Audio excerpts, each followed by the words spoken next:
Bismillahirrahmanirrahim. Yasin vel Kur'anil Hakim. İnneke leminel murselin ala sıratin mustakim. Şeyh Said Hazretleri yaşamış olduğu dönemin ağır sorumluluğu altında nice peygamber varislerinin üstlendikleri bu ağır sorumluluğu üstlendiler ve zulme, tuğyana, gayri İslami yaşantıya baş kaldırdılar. Nitekim bu uğurda ağır bedeller ödeyerek şehadetle Rablerine kavuştular. Hiç şüphesiz o dönemde devletin zulmü geneldi.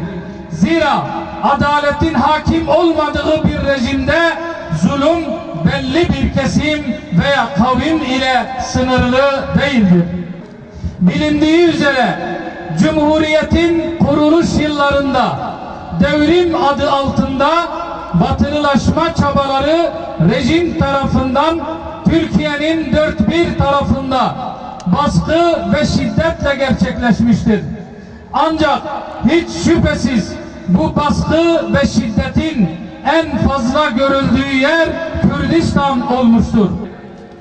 Geçen bunca yıldan sonra devlet kurtuluş mücadelesi verildiği dönemdeki kardeşlik ruhuna dönmeli ve halkın inancı ve kimliğiyle barışmalıdır.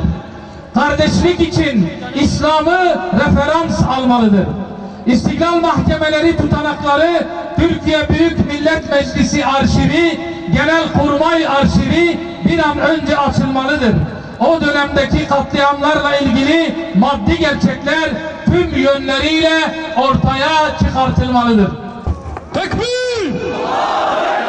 Tekbir! Tekbir! Davam davamızdır. Eşi Said davamızdır. Eşi Said yolumuzdur.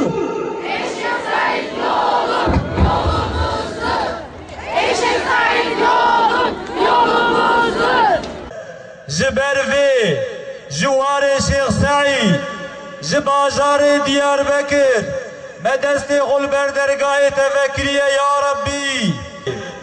Ya Rabbi, hamdü şükür ji terabekute, hem Müslümanın bir şuur, zatahu haydar hulukan diye.